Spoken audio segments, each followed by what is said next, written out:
สวั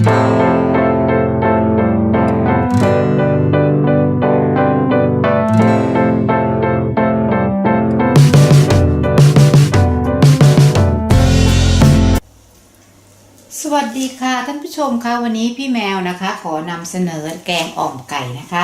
ก็นี่คือส่วนผสมทั้งหมดเนาะเราก็จะมาดูกันนะคะว่ามีอะไรบ้างอันนี้ก็จะมีนะคะอันนี้จะเป็นเครื่องพริกแกงที่พี่แมวจะนำไปโขลกเนาะพี่แมวก็จะมีตะไคร้ข่า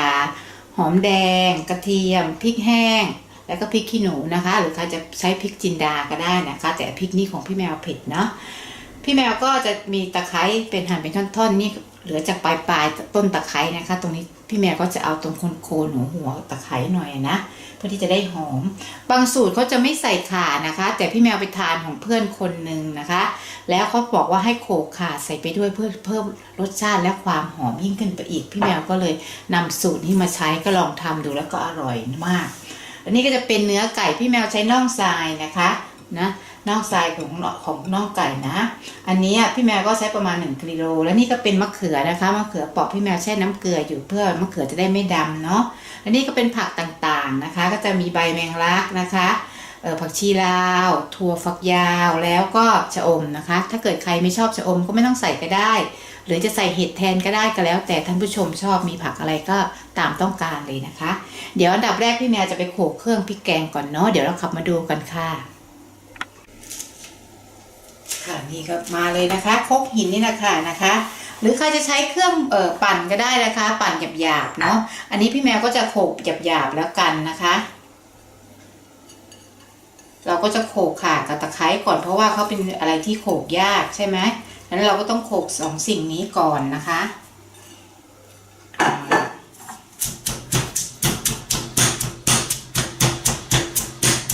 อาจจะเสียงดังหน่อยเดี๋ยวพี่แมวขอเวลาโขลกหน่อยนะคะมาดูนะคะค่ะพี่แมวก็โขลกนะคะเครื่องพริกแกงของพี่แมวออกมาแล้วนะคะโขลกหยาบๆอย่างนี้แล้วนะคะและนี่ก็เป็นเครื่องปรุงของพี่แมวนะคะก็จะมีเกลือมีน้ำปลาแล้ววันนี้พี่แมวก็ขออนุญาตใช้ปลาร้าก้อนนะคะซึ่งเขาจะยี่ห้อนี้จะนัวมากนะคะพี่แมวเคยใช้นะคะแล้วก็รสดีนะคะรสไก่ค่ะนะแล้วก็น้ำมันพืชค่ะนะเดี๋ยวพี่แมวมีน้ำมันพืชสำหรับผัดพริกแกงด้วยนะคะเดี๋ยวเรามาลงมือทำกันเนาะเรามาลงมือทำกันเลยนะคะพี่แมวก็จะใส่น้ำมันพืชไปหน่อยนึงนะคะประมาณสักช้อนหนึ่งเนาะช้อนโต๊ะแล้วก็พริกนะคะพี่แมวยังไม่ได้เปิดไฟนะเพราะไม่อยากให้พริกเขาไหม้เดี๋ยวใส่พริกกับน้ำมันลงไปเลยนะคะเครื่องพริกแกงเนี่ยนะคะเอาละจากนั้นก็มาเปิดไฟเลยเนาะพี่แมวจะใช้ไฟอ่อนถึงปานกลางนะคะผัดจนนะคะผัดจนพริกเนี่ยเขาหอมนะเดี๋ยวพอพี่แมวผัดพริกจนพริกเขาหอมแล้วเดี๋ยวเรากลับมาดูนะคะนี่นะคะลักษณะนะจะใช้ไฟแรงนะคะเดี๋ยวใช้ไฟแรงแล้วเดี๋ยวพริกจะไหม้เนาะ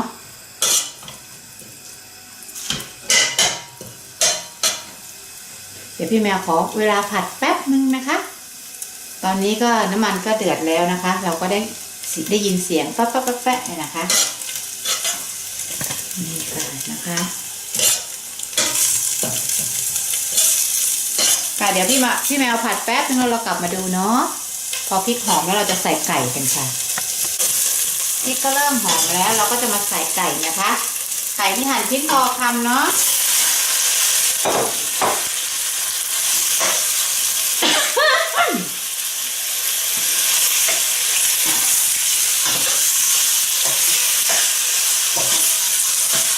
ขอโทษนะคะพี่แมวฉุนค่ะ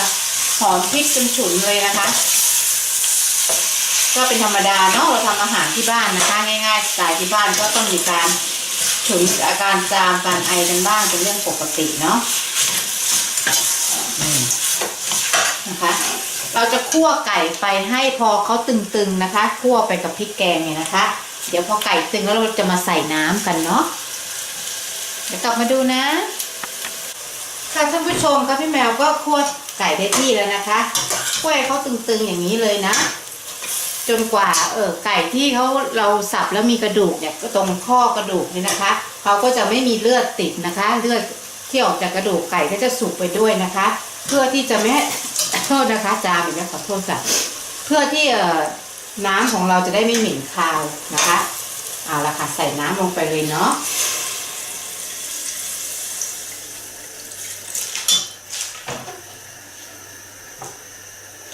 เสียดายล้างพริกออกหน่อยตักใส่นะเสียดายพริกเครื่องแกงค่ะนะคะเอาละค่ะจะได้ลักษณะนี้นะคะนี่เนาะ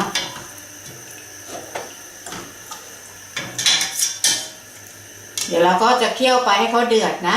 พี่แมวใช้ไฟปานกลางนะคะปานกลางค่อนข้างร้อนเนาะ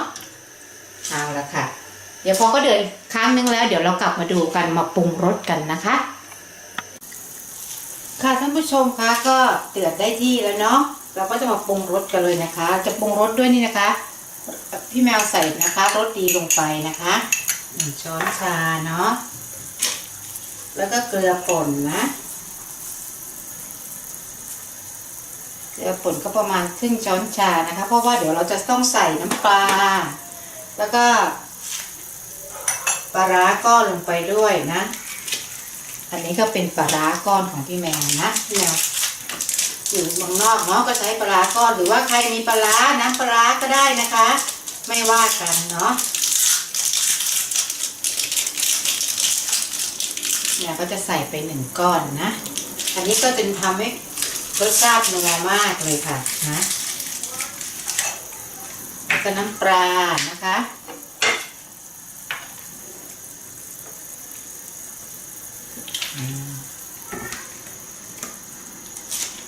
คนให้เข้ากันนะเดี๋ยวรอให้ก้อนปลาก้อนของเราเนี่ยละลายนะคะแล้วก็เครื่องปรุงรสละลายแล้วเราก็มาชิมรสกันนะเดี๋ยวค่อยมาใส่ผักทีหลังนะคะเดี๋ยวรออีกสักแป๊บนึงนะเดี๋ยวเรากลับมาดูค่ะเอาละค่ะพี่แมวปรุงรสได้ที่แล้วนะคะท่านผู้ชมปรุงรสตามชอบนะคะคือรสจะออกเค็มนัวๆนะคะไม่ใช่เค็มมากนะคะลักษณะเค็มนัวๆนะเดี๋ยวเราจะใส่มะเขือลงไปเลยนะคะมะเขือที่เราแช่น้ำเกลือไว้เนาะเพื่อที่มะเขือจะได้ไม่ดำนะ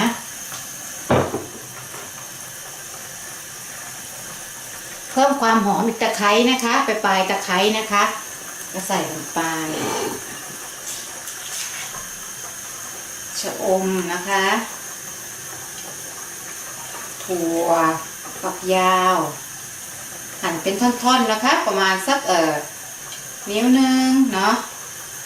แล้วก็ผักชีลาวนะใส่ลงไปเลยค่ะเต็มหม้อพอดีไฟแมงลักของเราพี่แมวใส่หมดกำเลยค่ะนะเอาละ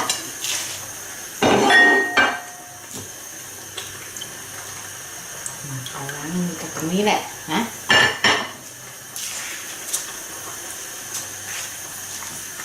เช็ดมือก่อนนะคะเราก็ใส่ผักทุกอย่างลงไปแล้วก็กดให้เขาจมน้ำนะน้ำที่กำลังเดือดเลยนะช่วงใส่ผักนี่ท่านผู้ชมเปิดไฟแรงได้เลยนะเอาแล้วค่ะ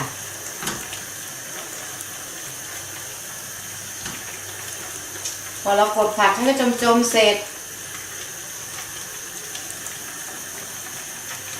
พี่แมวก็จะขอปิดไฟเลยนะกำลังเดือดปุดๆอย่างนี้อย่าลืมนะคะช่วงใส่ผักนี่เปิดไฟแรงเนาะพอใส่เสร็จเรียบร้อยหมดทุกอย่างก็กดผักให้จมน้ำนะคะแล้วก็เดือดขึ้นมาอย่างนี้ปิดไฟได้เลยค่ะนะเดี๋ยวเรามาตักเสิร์ฟกันเนาะมาค่ะท่านผู้ชมคะเรามาตักเสิร์ฟกันเลยนะคะมาดูหน้าตาแกงอ่อมของเราเนาะนี่นะคะค่ะเดี๋ยวเราก็จะมาตักเสิร์ฟกันเลยเนาะพี่แม่ก็ขอตักเสิร์ฟแล้วกันนะ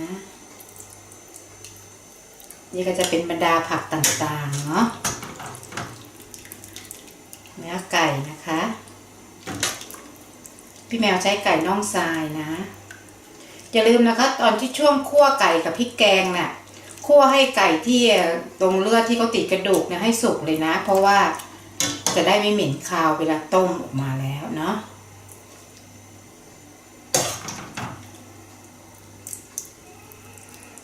ใส่ไปเลยค่ะผักเยอะๆ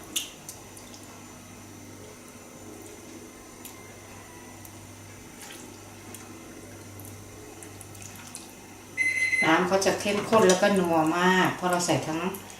ปลาร้าก้อนนะแล้วเราก็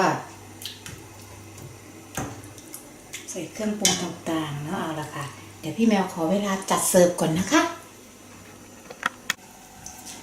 เสร็จแล้วค่ะท่านผู้ชมค่ะแกงอ่อมไก่นะคะง่ายๆสไตล์ที่บ้านนะคะก็เป็นอันเสร็จเรียบร้อยรสชาติกลมกล่อมท่านผู้ชมจะเห็นมะเขือไหมคะมะเขือจะไม่มีการดำนะคะถ้าเกิดหั่นและแช่น้ำเกลือไว้นะคะค่ะถ้าเกิดถูกใจยังไงก็ขอฝากคลิปนี้ด้วยละกันนะคะแกงอ่อมไก่ง่ายๆสไตล์ที่บ้านขอบคุณค่ะ